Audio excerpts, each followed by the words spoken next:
It's time for your Low Country real estate market update. It's the Brian Beatty Real Estate Show. Brian is one of the top 1% real estate agents in Charleston. Find him online at listingsincharleston.com. That's listingsincharleston.com. Or call him at 843-345-1273. Now, broadcasting from the WTMA studios, here's your host, Brian Beatty.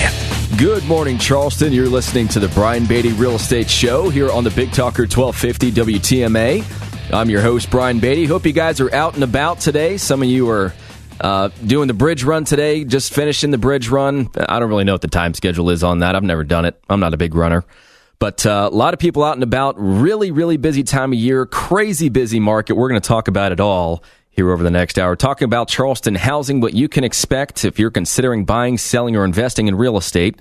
And I'm live in the studio this morning, so I welcome your calls, your questions, anything you'd like to discuss real estate related. You can call the number here in the studio at 843-556-1250. That's 556-1250. And of course, if you'd like to have a more private conversation with me about your real estate needs, buying, selling, or investing, feel free to contact me on my cell phone, 843-345-1273. That's 345-1273. Or go to my website, listingsincharleston.com. You can learn more about me and my team and what we do to help people with their real estate needs. And if you're thinking about selling your house, which we are going to talk about this week, we talk about it every weekend, quite frankly. But if you click on the Sell Your Home tab on my website, listingsincharleston.com, you can learn a little bit more about what we do to market our homes for sale, get the job done, and of course our 59-day home sale guarantee, 4.5% commission. So listingsincharleston.com. So let me give you an idea of what I want to talk about over the next hour. I've got a lot of material here. I was a little overzealous when I was typing up my notes for this show over the past few days, but I want to talk about both sides of the market. I want to talk about buyers. I want to talk about sellers. I'm going to spend a lot of time on that this morning. Really, I want to focus on why are buyers not buying right now? What is preventing them from purchasing a home? We're going to talk about that. We're also going to talk about what's preventing you from selling your house. You know, we hear all these stories about how fantastic and wonderful and crazy the real estate market is, yet your neighbor's home has been on the market for 6 months and it hasn't sold. Why is that? We're going to talk about that. We're also going to talk about renovating your house to sell. Is that a good idea? Can you make money by renovating your house to sell? And what does renovating mean? We're going to pick that apart, and we're going to talk about an article that came out in the Post and Courier and tie in some stories that I like to share based on my experiences as someone that's been selling real estate for the past decade, sold about 1,000 homes in our market. And then I'm just going to answer a few questions that I got over the week that I thought would make for some good material that will help you understand a little bit better what's going on in our market. So that's the plan. But again, if you have any questions, comments, something you want to discuss, give me a call here in the studio, 843-556-1250. So let's start first with this idea of why buyers aren't buying property right now. Obviously, it's a fantastic time to purchase a home. Very low interest rates. Yes, prices have gone up, but you can't do anything about that. At some point, look, who knows when that'll be? I don't know what's happening with interest rates at this point. There are so many mixed messages that we've received over the past year, 2 years, with regard to an increase in interest rates that it is extremely dangerous, quite frankly, for me to tell you I understand what's going on with interest rates. I don't. I rely on experts to provide me with their opinion. But here's the bottom line. For every 1% the interest rate increases, you have a 15% increase in your payment. So at some point in time, yes, interest rates will go up. When? No idea. But it's going to happen. Can we at least agree on that? Yes. Okay, great. Let's move on. So if we're looking at, let's say, Mount Pleasant, okay? And I use Mount Pleasant a lot. I sell real estate in the Tri-County area of Charleston. But let's just use Mount Pleasant. You know, let's say prices are up 10%. So prices are up 10%. And let's say interest rates go from 4% to 5%. You're looking at a 25% increase in what you would be paying to own that home just in a year's time. So what's preventing people from buying a property? Well, for some people, quite frankly, they just simply can't afford to right now. You know, it might be a payment issue, could be a cash issue. Most of the time, it's both. You know, you look at the millennials and the and the ninjas out there, as they like to call them, no income, no asset, no job, they're having trouble paying off student loans and making enough money to pocket enough money for a down payment. Or it could just simply be, if you look at the millennials as an example, it could just be a lack of discipline with money. Let's just be honest. There are plenty of people out there that haven't quite grown up yet financially. They're not making wise financial decisions. And they're starting to come around with the idea of, maybe buying a home as an investment is a good idea.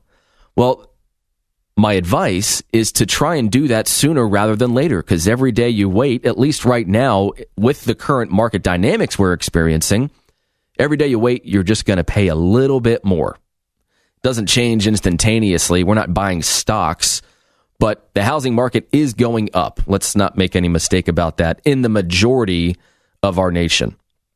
Obviously, here in Charleston, almost every section of our market is increasing quite rapidly. But that's issue number one, is maybe they just can't afford it. Maybe number two is that they just don't have a good enough credit score. And I get all kinds of questions about from buyers about credit. I always refer them, of course, to the loan officers that we work with. But if you think about it this way, everything from late payments to short sales and foreclosures, and from having no credit to then maxing out your credit card to try to survive over the past several years when our economy was in the downturn. Not everybody is wearing a huge smile on their face with diamond twinkles in their eyes. Some people are still struggling financially. Yes, they're making it, but they're just not at the point where they can be that move up buyer or that first time buyer. There's still plenty of people out there. And, I think about all of the people that I helped several years ago when we were doing short sales to help them avoid foreclosure. And I think about all the people that, had a small business and they were doing well, but they had to take out a loan, or they had to max out some credit cards, or they had to miss a payment or two in order to survive. The economy is getting better, but if you think about it this way, let's look at the mortgage meltdown just for a quick second of 2008. If you think about it, unemployment was at 4.5% at the very beginning of 2007. Toward the end of 2009, it was over 10%. It more than doubled. And you also think about this, that there were over 8 million new mortgages originated in 2007. By 2010, it had dropped to 5.7 million. That's a massive decrease in just business overall. So clearly, we still have some people that are getting back on their feet financially after having been through the storm and have weathered it, but their credit suffered. And credit is something that is very complicated. I still don't fully understand credit and how they rate it and how they increase it and decrease it and so on and so forth. But some people just are struggling with their credit. Now, I will say this. I have plenty of lenders that will work with you if you have poor credit. So give me a call personally. I'll put you in touch with them directly. My number is 843-345-1273. And I'll say that again for those of you that want to buy but don't think you have a good enough credit score. 843-345-1273. That's my cell. And again, we're talking about, what's preventing people from buying a home right now. So questions, comments, call me in the studio. Maybe you have something you'd like to discuss. My number here is 843-556-1250. Now let's look at the other side of it. That's what's preventing people from entering the market. Now let's look at the buyers that are in the market right now. One of the things that we're seeing is that they're just unrealistic with their offers. And look, I wish I could buy properties at 2011 pricing, but those days are gone, like 5 years ago gone. So if I'm a listing agent representing a seller and you offer me 30% less on one of my listings, you're going to hear about it from me. Something subtle, kind of like oh, really? Okay. All right. Well, yeah, I guess I'll present that offer. I'll get back to you. Obviously, I have to present all offers to my sellers. That's my fiduciary duty and responsibility. But I think about it this way. If you really want to just piss off a seller, offer them 30% less on their house in a competitive market and see how far that gets you.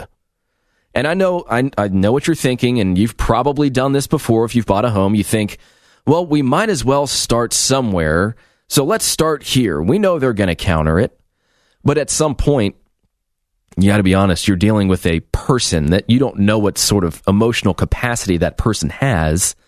And so if I look at it this way, usually a 10% off the asking price is kind of like, all right, well, that was expected. Let's talk. Let's try and get this deal done. 20% off is more like, come on, man. They obviously know we're not going to sell the house for that.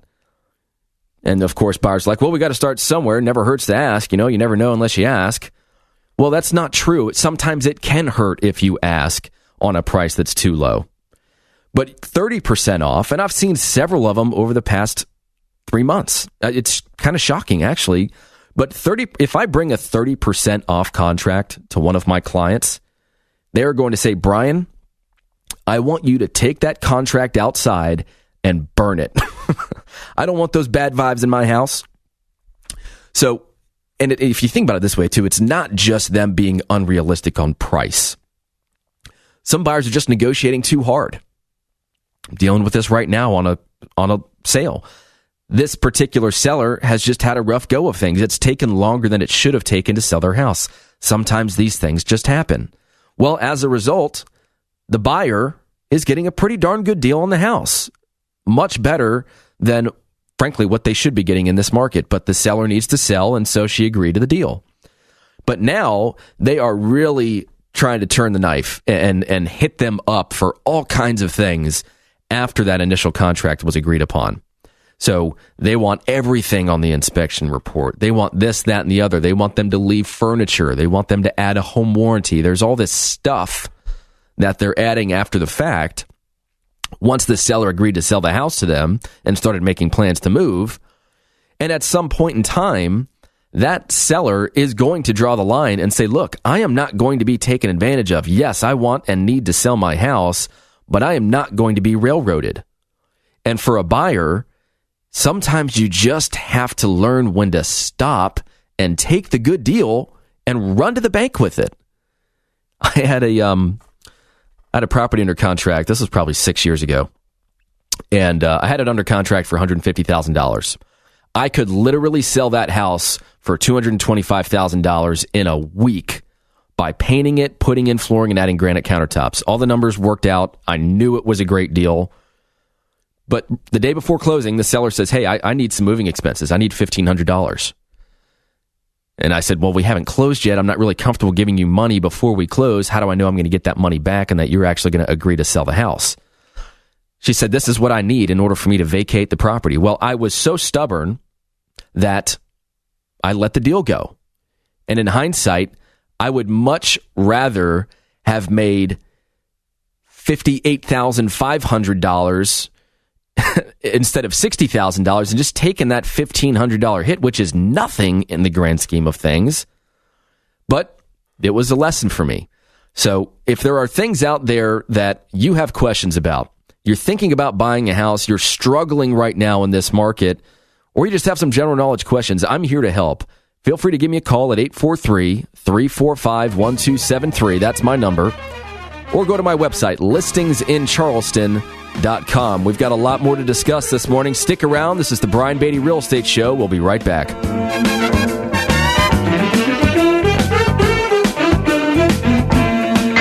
Visit Brian Beatty's website at listingsincharleston.com.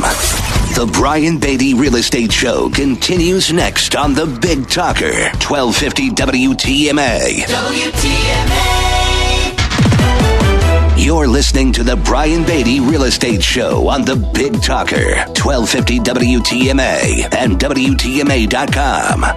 Welcome back, Charleston. Thanks again for tuning in to The Brian Beatty Real Estate Show here on The Big Talker, 1250 WTMA. I'm your host, Brian Beatty, live in the studio this morning, welcoming your calls, your questions, your comments about the real estate market, here to be any help and hear your stories.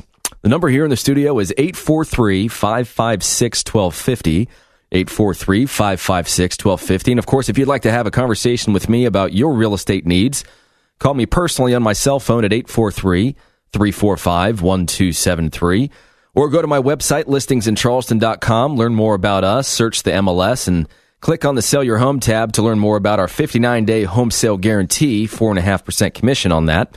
Listingsincharleston.com, again, is that website. So we just talked about buyers and what's preventing a buyer from either entering the market or ultimately purchasing a home. Very, very challenging market out there for buyers right now.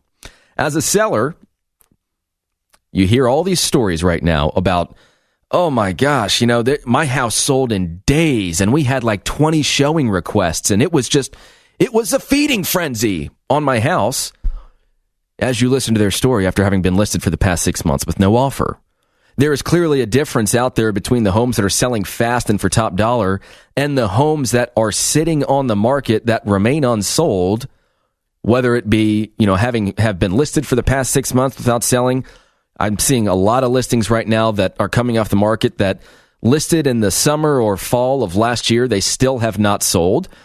And I'm having those conversations with those sellers. And in some instances, we're working together. And so long as the goal is something that's realistic that we can accomplish, we're selling those properties in 30 days or less. And, I'm going to give a shout out to my team for just a moment. I rarely do this on this program, but in March, we did a little over 20 million in volume, that is by far our best month in real estate to date from inception of my company. I've been doing this for 10 years. That is a ton of business in 1 month. Most of the sellers that we're working with, after we coach them through the process and we apply our marketing plan to it and we get the price right and we get the condition right, the homes sell. So what's going on with the houses that aren't? Why are they not selling? I know these sellers are frustrated because they're asking me, why didn't my house sell? And I have, of course, a few rebuttal questions for them. But here's a story that I'm getting a lot right now. Seller had a house listed for 6 to 12 months without selling it. Seller wants to stick with the same agent. So the obvious questions are, number one, did that agent work their absolute hardest to sell your house? Yes or no? And a lot of these people know these agents personally, and this is sometimes the danger in working with a friend. So the question number one is, did they work their absolute hardest to sell your home? Yes or no? And then number two, did they do everything they said they were going to do when they initially presented their marketing plan to you? Yes or no? The point is, the answer doesn't really matter. If they say yes to both, then it sounds like the agent just doesn't have the skill set or the marketing tools available to sell it. If, on the other hand, they say no, they didn't work their absolute hardest, and no, they didn't do everything they said they were going to do with regard to their marketing plan, then why consider that agent for another 6 to 12 months in the first place? So then it naturally progresses to, well, it's, the market. They blame the market. That's the easy scapegoat, is blame the market. The issue with that is any house will sell at a certain price. So we have to look at everything. We have to look at the marketing. We have to look at the price. We have to look at the condition of your home. If all of those things check out and you still didn't sell your house, that is a head scratcher because this market is bearing results quickly and for top dollar. So for those that say, hey, we were on the market for 6 months and we had showings, we didn't have an offer, and my agent doesn't know why it didn't sell. That's a good question to ask, by the way, is why does your agent think it didn't sell? If the agent doesn't know why, not a very good sign. So we either go through all of that and it leads us to this point. And here's the other thing that I'm finding right now is these sellers have hired these agents for the past 6 months. And at the very end of the agreement, we're talking like a week to 10 days before that agreement expires, suddenly now there's all this activity on your house. Bunch of showing requests, bunch of leads, bunch of activity. It could be a stalling technique. It could. Believe me, it happens. We all hate to admit it, but let's be realists.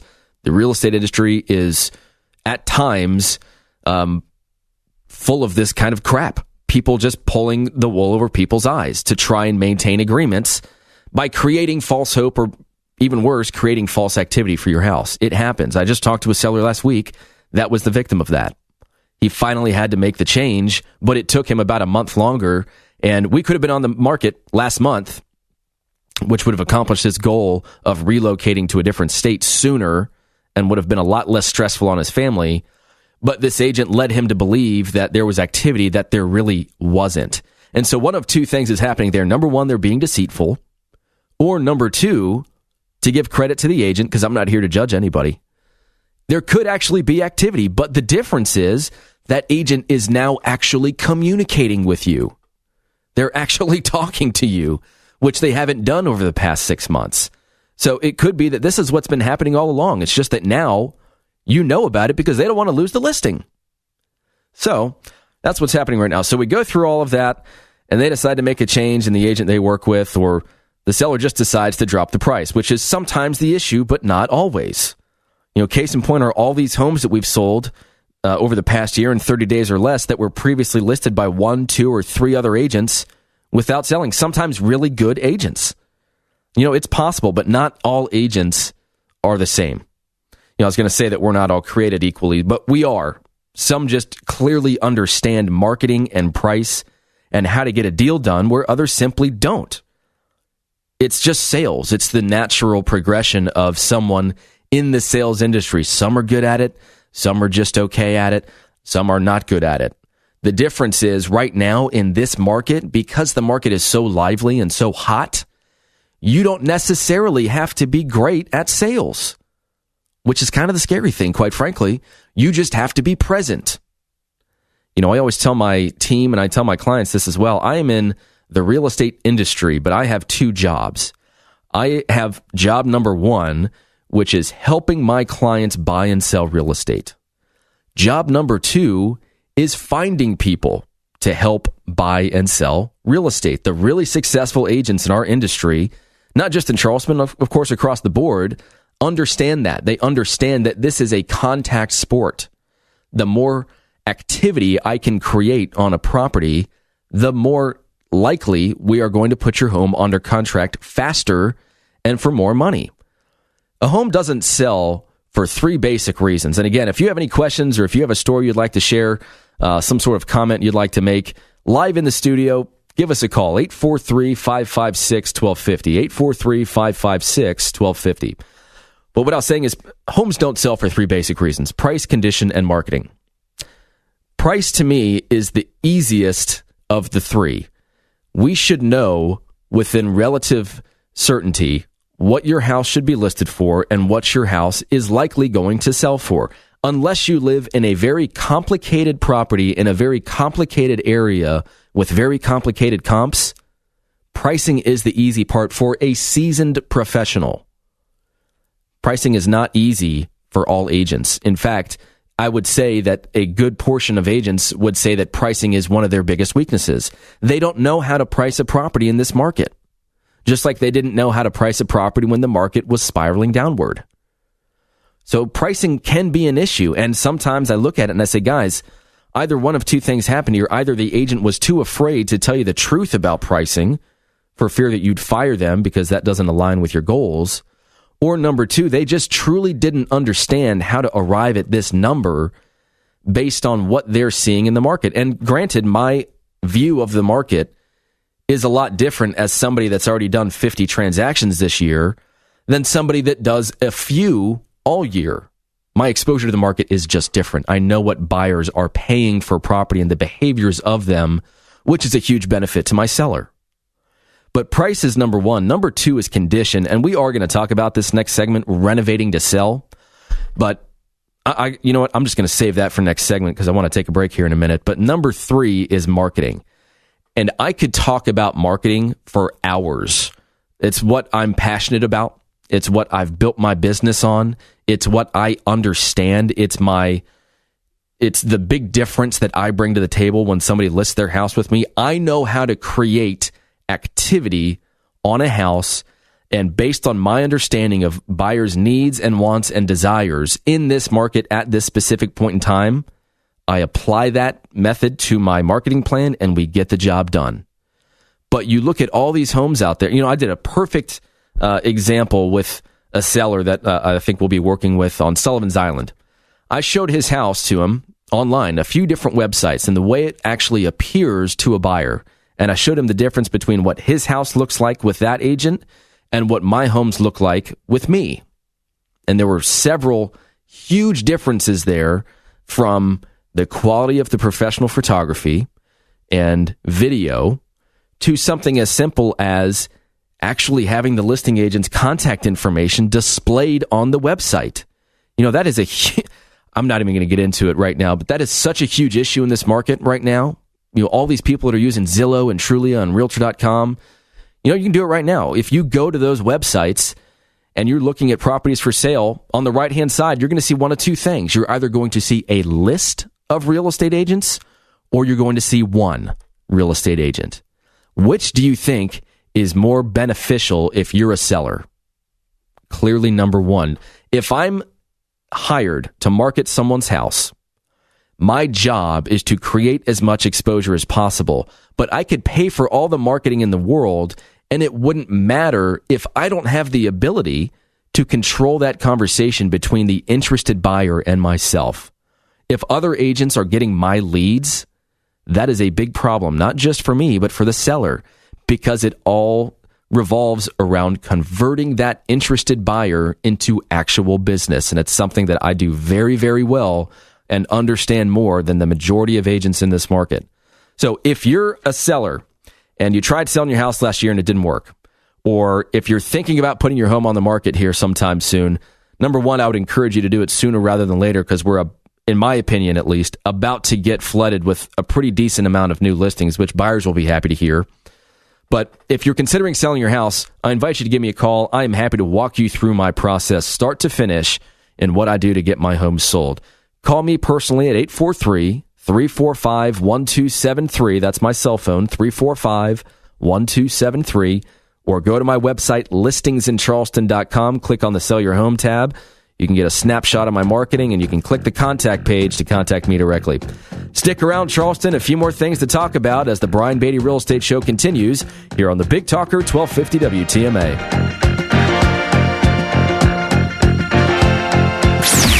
Hear the Brian Beatty Real Estate Show every Saturday morning at 9 and each Sunday morning at 10 on 1250 WTMA and WTMA.com. 1250 WTMA. Now, the Brian Beatty Real Estate Show continues on Charleston's Big Talker, 1250 WTMA. Welcome back, Charleston. Thanks again for tuning in to the Brian Beatty Real Estate Show. I've been doing this for about 4 years now. It's been an awesome, awesome time. And I always like to take a little bit of time every show just to say thank you to those of you that tune into this program on a regular basis and rely on it for realistic and competent information about the housing market so that you can make some informed decisions in housing. And if there's anything that I can do for you, I had someone contact me last week that said, "Hey, Brian, just a quick question for you. It's kind of technical, but what do you think?" I'm happy to answer those kinds of questions for you guys. I want you to view me as a resource for real estate. Of course, I want to earn your business as well, but feel free to call me anytime with anything real estate related, and I'll point you in the right direction if I can't help you out then and there. My number is 843-345-1273. That's my cell phone. Website is listingsincharleston.com. Now, live in the studio, we got about 20 minutes left in this program. So anything you'd like to discuss, any comments or questions you might have, the number here in the studio is 843-556-1250. 556-1250. So we've already talked about buying a house and selling a house and the trouble some people are having with that. Now let's talk about renovating your house to sell. Does that make sense? Does it create equity? Should you do it? There was an interesting article in the Post and Courier from Jim Parker, who's actually, he recently did a piece on a specific property I have listed for sale, and I wrote an article about 2 weeks ago about renovating your home so it will bring top dollar on the market. I want to touch on this for a while because this is going to sound kind of bad, but it is one of my God-given talents, my ability to renovate, stage, and sell a property. I know that sounds like a big pat on the back, but you know just as well as I do that there are some people out there that have a vision for what a property can look like once it's renovated, and others that don't, and just simply can't see it. There's all kinds of awesome technology out there now that can help them see them. But I've always been able to walk through a house and, well, not always, but I now am able to walk through a house and say, yes, this would look good if you did this, that, and the that. And it's probably because I've seen about 1 million houses in my lifetime, between the, probably 20,000 I've actually walked through, and then the hundreds of thousands that I look at online. So I know what looks good. I know what buyers want. But the question is this, as a seller, of course, should I spend some money to fix up my home and renovate it to sell? I want to pick this apart for just a second because I really want to help you understand the difference between renovating a house to sell and fixing up a house to sell or repairing a house to sell. So if you think about it this way, buyers have an expectation when they walk through your house. If you're shopping for a car, you expect the car to be clean. You expect the car not to have a bunch of dings and scratches and need to be painted and so on and so forth. Buyers expect, for the most part, the same thing when they walk through a house. So when the seller says something like, well, we have fresh paint on the wall, can't we ask more? The answer, the majority of the time, unfortunately, is no. That's an expectation. Having a home that's been painted and is free of scuffs and dings and drywall dents is not an upgrade. It is simply the standard. On the other side, something like granite countertops. I get that question all the time. Should I add granite countertops to my house? The answer is it depends. Let's look at the market and let's let the market dictate whether that makes sense or not. If you live in a $700,000 house and you're surrounded by homes with, $60,000 to $100,000 custom kitchens, and yours is a nice kitchen, but it has Formica countertops, yeah, it probably makes sense for you to add granite. If not, they're just going to look at that as something they need to come out of pocket to spend in order to get your kitchen up to par with the rest of the neighborhood. If, on the other hand, you have a $150,000 house and you're looking at spending $10,000 in your kitchen, and all the other kitchens that you're competing with are fairly similar to yours right now, no, it probably doesn't make sense for you to spend $10,000 on your kitchen. You're not going to get that money back. And I am not, and never have been, a proponent of spending other people's money just to make something look good. This could be anything, again, from painting to renovating a kitchen. The only thing that matters is the return on the investment of your money and time. Will it sell for more money if you do those repairs? Will your home sell faster if you do those repairs? That's what matters. So somewhere in this article, this guy that was being interviewed, he owns a successful remodeling company, said, and I quote, "We've not been seeing a lot of demand for owners wanting to fix up a house to sell. But my feeling is that most people who are wanting to do this are probably looking at the route of do-it-yourself or handyman services versus hiring a professional company." And there's some truth to that. Wanting to do things yourself or hiring a handyman to get stuff done, there's some truth to that. I mean, I have a few handymen that I probably send a few $100,000 worth of business every year to, and I have them do small stuff around my house. But I just hired a professional to do a large-scale renovation on a home that my wife and I bought last year, which included, I don't want to get into it. We spent a lot of money. But it was worth it to have a professional company. Having said all of that, the idea that people don't have an appetite for fixing up their home to sell really just boils down to a few basic things. Number one, they just don't have enough cash to do it. They don't have enough cash to hire a professional company. Number two, their budget just won't create additional equity, and that's what we have to look at. Sometimes $5,000 to $10,000 is better saved than spent with the hope that it will actually create more money. And then number three, of course, is that what we just talked about, the expectation versus the renovation or remodeling or updating. Fresh paint on the wall, again, it's not an upgrade. It's just the standard. It's an expectation. Now, this guy does go on to say that the bottom line, and obviously the condition of every house will vary, but his recommendation would be to steer clear of improvements that require substantial electrical, plumbing, mechanical, and structural work, and to just stick with the cosmetic items that'll help the house show well and sell for more money. And to that, I agree. If you're looking at a house that you're going to buy and flip, be a lot better off continuing to look for the property that just needs the cosmetics rather than dump thousands, probably tens of thousands if you're looking at updating electrical, plumbing, HVAC, and stuff like a roof, into a house. The buyers aren't going to appreciate that, and they're not going to assign the same value to something as important as the mechanical systems in the home as they are to, a $15,000 master bath remodel. It's just human nature. So the point in telling you all of this is that I'm getting a lot of sellers right now that haven't sold their house. They're considering doing some renovations to try and sell it for more money, or to sell it for the price that they've had it at for the past 6 months or however long it's been. I don't want people making mistakes with their money. It's something I'm passionate about. It's something I like to help people with. So if you're thinking about selling your house and you'd like to do some repairs prior to putting it on the market, please give me a call. I'll tell you what to do and what not to do so that you're saving time and money, or even better, earning money on the sale. So give me a call personally, 843-345-1273. That's my cell. Or go to my website, listingsincharleston.com, and submit your contact information there. We'll get in touch. We'll have a private conversation. Few minutes left here on the Brian Beatty Real Estate Show. Still in the studio taking your calls. 843-556-1250 is the number here to the station. Don't go anywhere. We'll be right back. More stimulating talk on real estate matters with Brian Beatty next on 1250 WTMA. WTMA.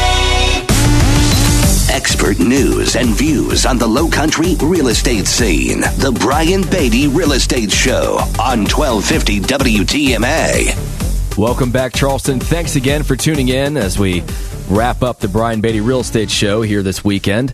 Appreciate you taking some time to listen to me talk about the real estate market here in Charleston. Always invite your feedback, your questions, your comments, and of course your business. So feel free to contact me directly if you'd like to discuss working together. My number is 843-345-1273. That's my cell, 345-1273. Or go to listingsincharleston.com. That's the website to learn more about me, my team, what we can do for you. Search the MLS. And if you're thinking about selling your house, click on the Sell Your Home tab. You can learn more about my 59-day home sale guarantee, 4.5% commission on that. So I have just a few minutes left. I've got to read you this one email that I received. Every once in a while I get stuff like this, and it just kind of, cracks me up. Here's an email that I received. It was a website inquiry. I get about 1,000 people or so a month that register on our website or various websites. And here are the comments. This person didn't leave their contact information, of course, and I can't tell you how many times Mickey Mouse or Donald Duck has registered on my website and not wanted to give me their real information, which is fine. But here's what this person said. I had to laugh after reviewing the listings in Mount Pleasant. Realtors have to feel somewhat guilty while vacuuming up the financial future of buyers foolish enough to wade into the market by sinking money into any of the ridiculously overpriced properties currently available. Would not want to be around once they find out that Mount Pleasant isn't so pleasant after all. Give me a break. There's always going to be doom and gloomers out there. I confess that at one point in time, I was starting to lean that way only because I got in this real estate market when I was 21, and it was not a great market. I've been doing this for 10 years, so I am certainly reserved in several things, but certainly not to the point where I'm a doom and gloomer. I just had to read that to you because you're going to start to hear more and more of this as people say that we're in this huge real estate bubble and that it's about to burst. I do not see a real estate bubble. There might be one forming at the very base, at the very foundation of the bubble, but we are not at the point where prices are so quote unquote ridiculously inflated that it's damaging the public, and real estate agents certainly aren't taking advantage, in my opinion, of people's financial future. I think that's a little harsh, of course, but I did want to get to a question that I received a few days ago. I figured I'd make some good content here. This is just that it is what it is. It's the market right now. And so the question was this: is it common practice, once an offer has been made, for the listing agent to keep showing the property to try and get a better offer? It's a great question. I can tell you this. When a seller hires me to sell their house, my job is to market the you-know-what out of their house until the day everyone signs on the dotted line at closing. Unfortunately, for a lot of agents, they stop a large part of the marketing process once a home goes under contract. I don't believe in that. So if you're a buyer and you or your agent made an offer on one of my listings, my job is to create activity whether we're under contract or not. So yes, I am going to continue to market the property and show the home to as many people I want and communicate with them. And if someone wants to make a backup offer, you better believe I'm going to push for that. That's my job. If I have a better offer in hand than yours, which you have the primary contract, there's nothing that we can do to kick you out of that process. You have it. It's yours. It's just a choice as to whether or not you close it. But if I have a better backup offer in hand, number one, I'm going to let you know about it. And number two, it is going to impact negotiations moving forward. Again, I can't kick you out of the deal, but I was hired to represent the seller to the best of my ability. So if I can produce an offer that was better than the buyers and then have those secondary buyers waiting anxiously in the background for your deal to fall through, of course, I'm going to let the other agent know, and it's no hard feelings. It's not here for me to say, hey, screw you to the current contract. I appreciate that contract. I want to get that contract closed. However, if I have the ability to make my client more money, then that's what I was hired to do. I was hired to give my client options. It really, for me, quite frankly, is surprising how much marketing stops the day a property goes under contract. Agents start counting their money. They start counting their commission checks as soon as it goes under contract. And yes, there are things that can happen that derail a transaction from closing. But any experienced listing agent that has been down this road before, that has been selling not just a few homes a year, but over 100 homes a year, that understand that things can and will happen even on a perfect transaction, it is my job to continue to market the property for sale and to try and generate as much interest as possible. Now, as the seller, let's say that it was one of those properties where you have like 20 showings in a week, and we have them, and we've had several of them, and we've sold several of them this year. They want to take a little bit of break, and that's understandable. It's, when I sold my house last year, I think we had like 25 showing requests in 6 days. We couldn't even live in our house. We were just like, whatever. It's open from 8 until 5. Just go. I'm not going to keep going and coming back and so on and so forth, just to stay in my house for 15 minutes in between showings. So if they want to take a break, that's understandable. However, I always encourage sellers to continue to allow people to show the house. And for me, I still want the ability to market the home for sale so that in the event the current contract falls through, we have options. So if you're thinking about, we've talked about a lot this past hour, if you're thinking about buying or selling a house here in the Charleston market right now, I can tell you that if you're a seller, we should have success quickly, and we should be able to sell your home for top dollar. If you're a buyer, it's going to be a bit of a tough road. It's not easy to buy a home and get a good deal on something, but it's possible, it's probable, but you really have to be working with an aggressive agent. And so I'd like to talk with you about that off air if that's something you're considering. My number is 843-345-1273, 345-1273, or in my website, listingsincharleston.com. That's listingsincharleston.com. All right, Charleston, enjoy the rest of your weekend. Thanks for tuning in to the Brian Beatty Real Estate Show on the Big Talker 1250 WTMA.